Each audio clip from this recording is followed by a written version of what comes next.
আসসালামু আলাইকুম। আজকে একটি চমৎকার রেসিপি শেয়ার করব। বিকেলবেলা নাস্তায় এরকম সুস্বাদু এবং স্পাইসি একটি নাস্তা তৈরি করতে পারবেন আমার এই সম্পূর্ণ ভিডিও দেখে। সেজন্য সম্পূর্ণ ভিডিও দেখার অনুরোধ রইল এবং যারা আমার চ্যানেলে নতুন রয়েছেন তারা অবশ্যই চ্যানেলটাকে সাবস্ক্রাইব করে পাশে থাকবেন। এখন আমি এই নাস্তা তৈরি করার জন্য প্রথমে নিয়ে নিয়েছি 2 কাপ ময়দা। ময়দাতে পরিমাণ মতো লবণ দিয়ে দিচ্ছি এবং দিয়ে দিচ্ছি রান্নার সয়াবিন তেলটা। তেল দিয়ে ভালো করে মিক্স করে নিচ্ছি এবং এটা একটা মুঠোই করে হাতের সাহায্যে যাতে গলে যায় তাহলে বুঝতে পারবেন এই প্রসেসটা ঠিক রয়েছে। দেখতেই পাচ্ছেন হাতের সাহায্যে আলতো করে গলে যাচ্ছে, তার মানে আমার প্রসেস ঠিক রয়েছে। তো এই প্রসেসে আপনারা করবেন, আশা করি ভালো হবে।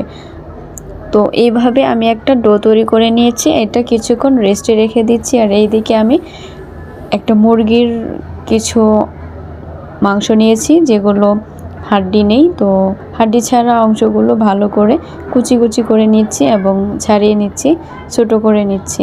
এখন এখানে দিয়ে দিচ্ছি পরিমাণ মতো পেঁয়াজ কুচি এবং কাঁচামরিচ কুচি।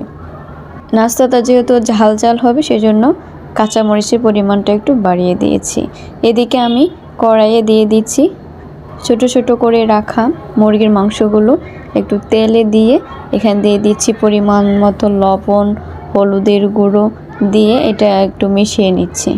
এখন দিয়ে দিব এখানে পরিমাণ মতো মরিচের গুঁড়ো, যেগুলো খেতে অনেক সুস্বাদু হবে এবং একটু ঝাল ঝাল হবে। আর দিয়ে দিচ্ছি বাটা মশলা, পেঁয়াজ বাটা, আদা বাটা, রসুন বাটা এবং লাস্টে দিয়ে দিব জিরের গুঁড়ো। জিরে বাটা দিলেও সমস্যা নেই, তবে জিরের গুঁড়ো দিলে অনেক সুন্দর একটি স্মেল আসে। তো এইভাবে সবগুলো উপকরণ দিয়ে তৈরি করে একটু ভেজে নিচ্ছি এবং এখানে দিয়ে দিচ্ছি পেঁয়াজ কুচি এবং কাঁচামরিচ কুচিগুলো।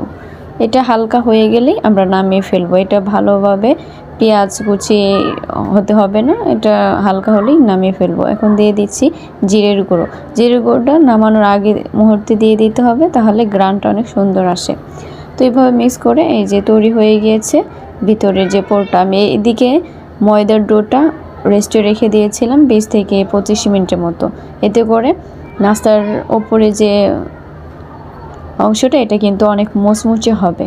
তো আমি একটা পরোটার স্টাইলে তৈরি করে নিচ্ছি। পরোটা তৈরি যেভাবে করে যে এক সাইডে আমি ভাঁজ করে দিচ্ছি তেলের সাহায্যে, ভাঁজ করে এটা আবার 4 কোণা করে ভাঁজ করে নেব।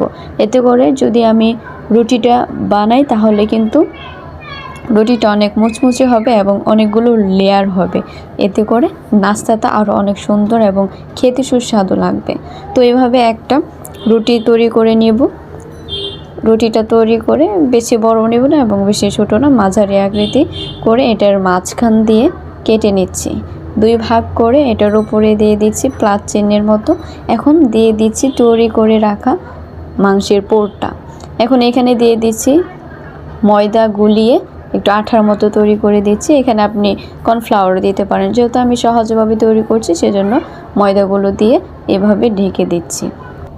এভাবে ভাঁজ করে দিলে কিন্তু সহজেই ভাঁজ হয়ে যাবে এবং ভাজার সময় কোনো সমস্যা হবে না। সেজন্য ময়দার যে একটা আঠা তৈরি করেছি এটা দিয়ে চেষ্টা করবেন দেওয়ার জন্য, যাতে করে খুব সহজেই করা যায়।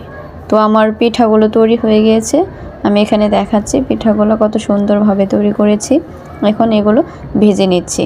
ভাজার সময় কিন্তু খেয়াল রাখতে হবে বেশি হিটে ভাজা যাবে না, লো হিটে এবং মিডিয়াম হিটে ভেজে নিলেই চলবে। বেশি যেন পোড়া না যায় সেই দিকে খেয়াল রাখতে হবে। তো এদিকে দেখতে পাচ্ছেন কত সুন্দরভাবে ভাজা হয়েছে এবং উপরে কিন্তু সুন্দরভাবে মুচমুচে হয়েছে।